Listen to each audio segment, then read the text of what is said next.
하나님 아버지, 거룩한 주일 아침을 감사드립니다. 오늘도 하나님의 인도하심을 따라 기도의 자리로 나아갑니다. 우리의 모든 것들을 주장하여 주시고 아버지의 뜻대로 구하고 응답받는 이 시간이 되게 하여 주시옵소서. 예수님 이름으로 기도드립니다. 아멘. 찬송가 291장 하나님께 찬양드립니다. 찬송가 291장입니다. 외롭게 사는 이 그 누군가 마음 아파 헤매는 그대로다. 십자가 형틀에 너 위에 상하신 하나님 독생자 왜 잊었나. 오직 주 예수님 널 돌보신다. 오직 주 예수님 널 사랑해. 손잡아 내 길 인도하시는 사랑의 주 예수 오 하나님. 외로워 우는 이 그 누군가 친구를 잃으니 그대로다. 모두 널 버려도 내 죄를 속하신 주 예수 참 친구 왜 잊었나. 오직 주 예수님 널 돌보신다. 오직 주 예수님 널 사랑해. 손잡아 내 길 인도하시는 사랑의 주 예수 오 하나님. 사망을 이기신 능력의 주 내 곁에 늘 계심 왜 모르나.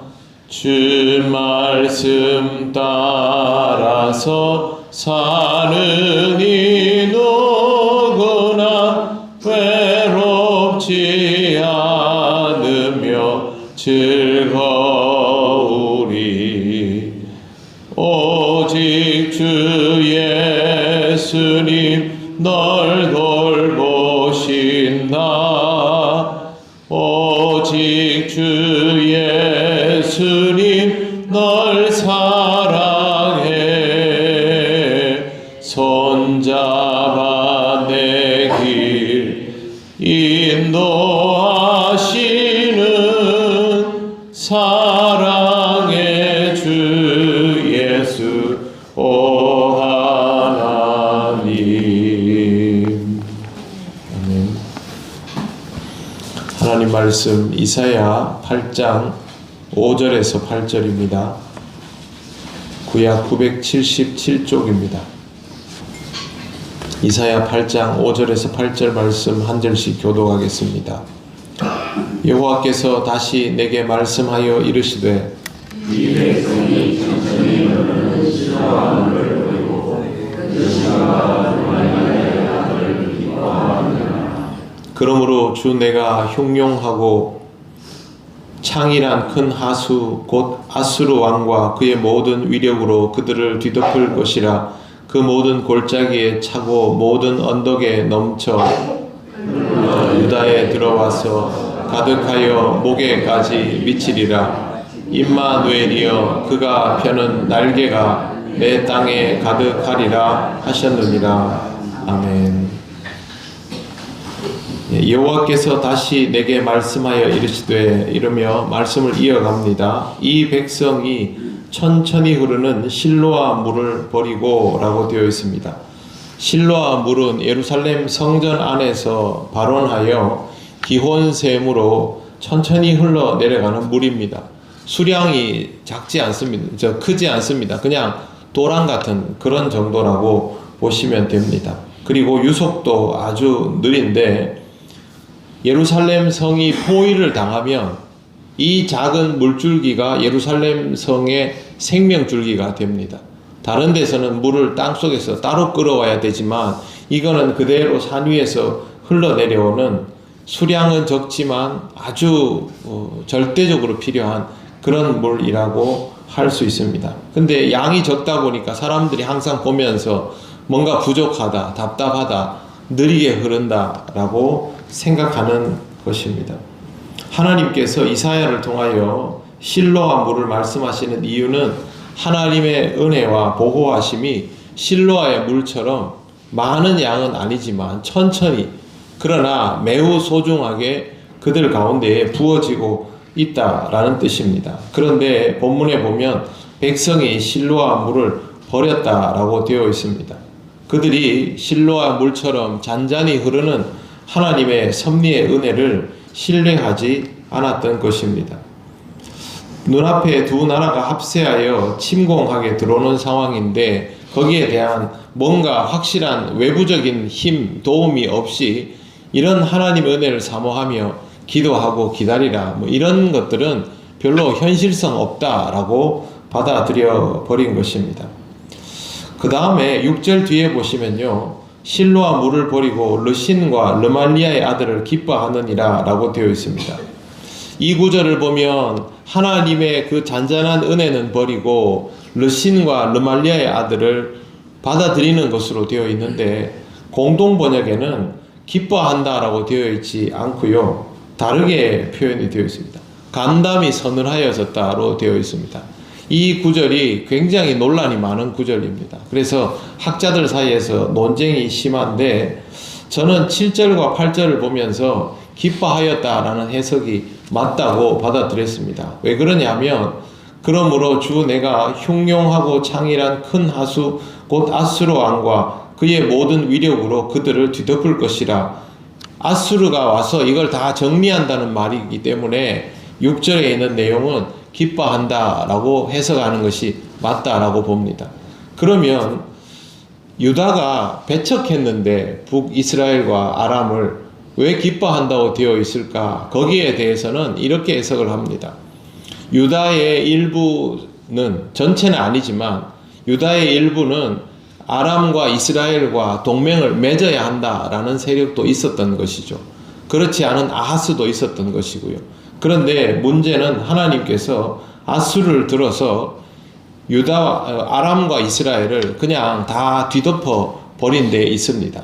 그러면 기뻐하던, 간담이 서늘했던, 이건 다 지워지는 것 아닙니까?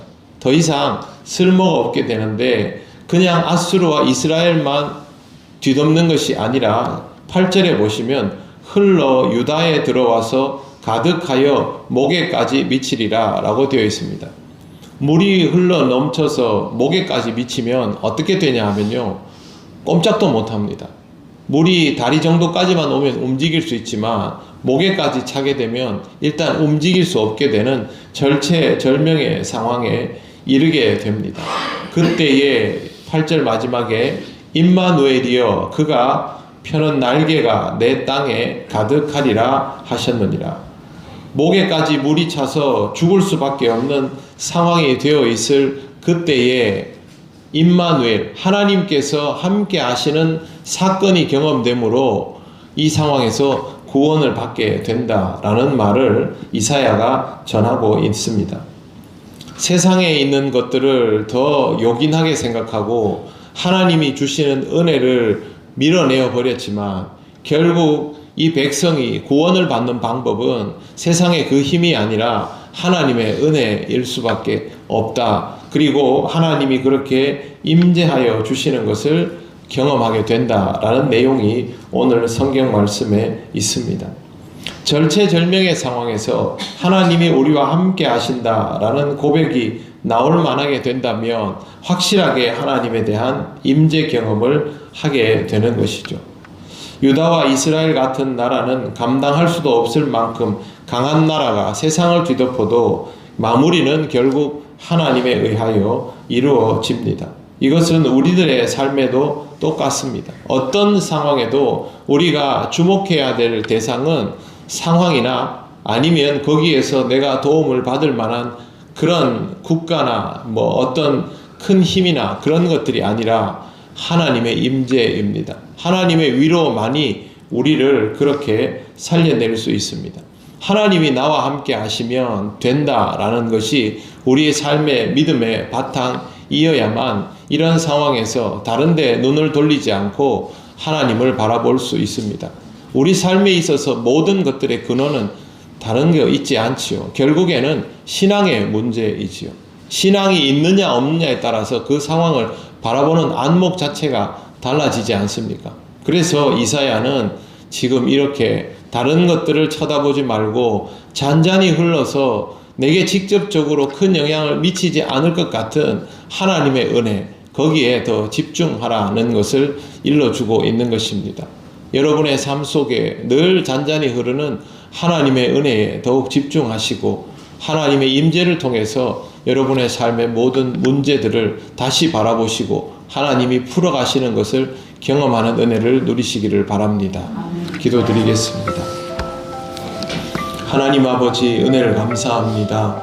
은혜를 입고도 그 은혜의 귀함을 깨닫지 못하고 다시 다른 곳으로 눈을 돌리며 다른 방법을 찾는 어리석음이 이스라엘과 유다와 이들에게만 있는 것이 아니라 우리들에게도 있음을 고백합니다. 하나님 아버지, 다시 한번 하나님께 집중하기를 원합니다. 임마누엘 하실 때에 우리가 온전히 경험하게 하시고 그 임재하심을 통하여 우리의 삶의 회복이 이루어짐을 받아들이고 깨닫게 하여 주시옵소서. 오늘 거룩한 주일 종려주일로 지킵니다. 주님을 만날 수 있는 준비가 되어 있는 우리 모든 교우들이 될 수 있도록 인도하여 주시옵소서. 예수님 이름으로 기도드립니다. 아멘. 하늘에 계신 우리 아버지, 아버지의 이름을 거룩하게 하시며 아버지의 나라가 오게 하시며 아버지의 뜻이 하늘에서와 같이 땅에서도 이루어지게 하소서. 오늘 우리에게 일용할 양식을 주시고 우리가 우리에게 잘못하는 사람을 용서하여 준 것 같이 우리 죄를 용서하여 주시고 우리를 시험에 빠지지 않게 하시고 악에서 구하소서. 나라와 권능과 영광이 영원히 아버지의 것입니다. 아멘.